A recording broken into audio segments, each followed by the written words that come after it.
I never expected the most humiliating moment of my adult life to happen on a plane, but there I was, 36,000 feet in the air, staring at a flight attendant who looked at me like I didn't belong in my own seat. She didn't raise her voice, she didn't curse, she didn't even look angry, which somehow made it worse. She just smiled, that tight little smile people use when they think they've already won, and said, "Sir, you'll have to make do with what we give you." 3 seconds later, the man next to me was handed exactly what I had paid for. That was the moment I knew this wasn't a misunderstanding. It was a judgment. And yeah, that judgment was about me. Let me rewind.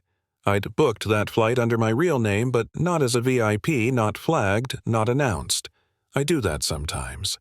I like to see how things actually work when no one's trying to impress me. That week had been brutal. Meetings stacked on meetings, lawyers talking in circles, a deal that should have taken months crammed into days. By the time I reached the airport, I looked like what I felt. Tired, worn down hoodie instead of a suit, sneakers instead of dress shoes, old backpack over one shoulder. I didn't look important. I looked invisible. And honestly, that's usually fine. Boarding started smoothly enough. No drama at the gate. When I stepped onto the plane and turned toward the premium cabin, that's when it changed. The lead attendant stepped in front of me, arms crossed, eyes flicking from my shoes to my bag like she was scanning for flaws. "Seat," she asked. Not rude, just clipped. I told her. She asked to see my pass. I showed it. She studied it longer than necessary, frowned, then stepped aside just enough for me to squeeze through, muttering something about people trying their luck these days. I caught it. She didn't know I caught it. That mattered. I sat down, took a breath, told myself to let it go. You learn that skill when you've been underestimated your whole life. I grew up being told I didn't fit the picture. Too quiet. Wrong neighborhood, wrong background. So I learned to keep my head down and let results speak. That habit doesn't disappear just because life changes. So I put my headphones on, stared out the window, and waited for dinner. Dinner service is where the line got crossed. The attendant rolled her cart up, stopped at the guy across the aisle. Tailored suit, expensive watch, confident posture. They chatted. She laughed at his joke. Asked what he'd like. He picked the exact entree I'd pre-ordered days ago. She served it with a flourish. Then she turned to me. No smile this time. Chicken or pasta, I told her I'd ordered the other option. She didn't check her tablet. Didn't even pretend to. She just said, "We're out." Flat. Final. I pointed out what I'd just seen. Same dish 2 feet away. She leaned in, slightly lowered her voice, and said, "Sir, I need you to calm down." That sentence right there, if you've ever been in that position, you know it hits like a slap. I wasn't yelling. I wasn't rude. I was just existing in a space she'd decided wasn't mine. When I asked her to double-check, she accused me of making a scene, then dropped a lower-tier meal onto my tray like she was doing me a favor. The man across the aisle smirked. Said something about people always wanting more than they paid for. She laughed with him. I didn't eat. I couldn't. My hands were shaking not from hunger but from that old familiar mix of anger and disbelief. The part of you that wonders, am I really doing this again? Am I really being told without words that I should know my place? I sat there for a long moment, staring at the foil lid, listening to them enjoy what I was told didn't exist anymore. Then I did something I rarely do. I stopped swallowing it. I pulled out my phone. Slow, in-flight Wi-Fi, spotty signal, but enough. I sent one message. Short, direct. No emotion. Just confirmation. When the reply came back, everything shifted. The noise of the cabin faded. The frustration cooled into something steadier, heavier. Resolve.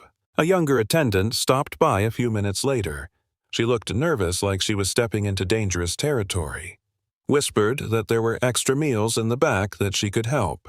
She kept glancing over her shoulder. I told her not to worry, thanked her, told her to take care of herself.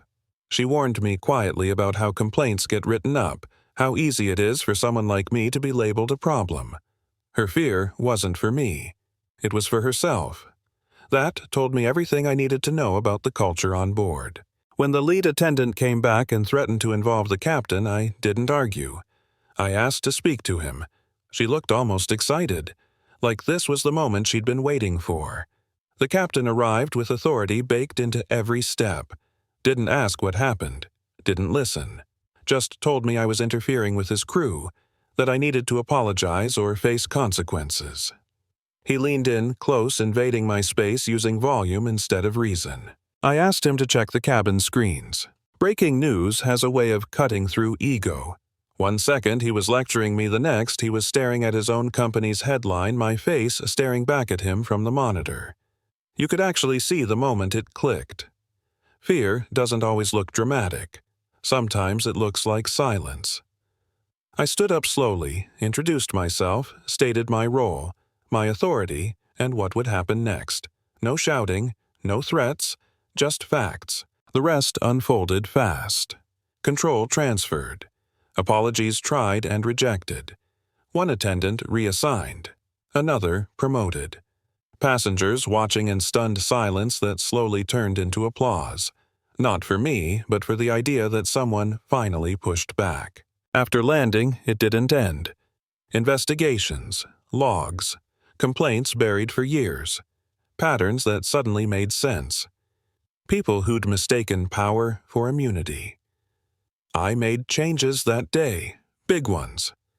Not because I was angry about a meal, but because I was angry about a system that decided who deserved dignity based on appearances. Months later, the company looks different, feels different. People smile because they're safe, not because they're afraid. And I still think about that flight sometimes, not with satisfaction, with clarity. Because the truth is that night could have gone very differently. I could have stayed quiet, eaten the meal, shrugged it off like I've done 100 times before. But sometimes staying quiet teaches the wrong lesson. So here's my question to you. Was pushing back the right move, or should I have let it slide? Have you ever been judged, dismissed, or mistreated because someone decided who you were before you opened your mouth? Drop your thoughts in the comments. I want to hear your side, because these stories matter more than people think, and the only way they change is when we talk about them.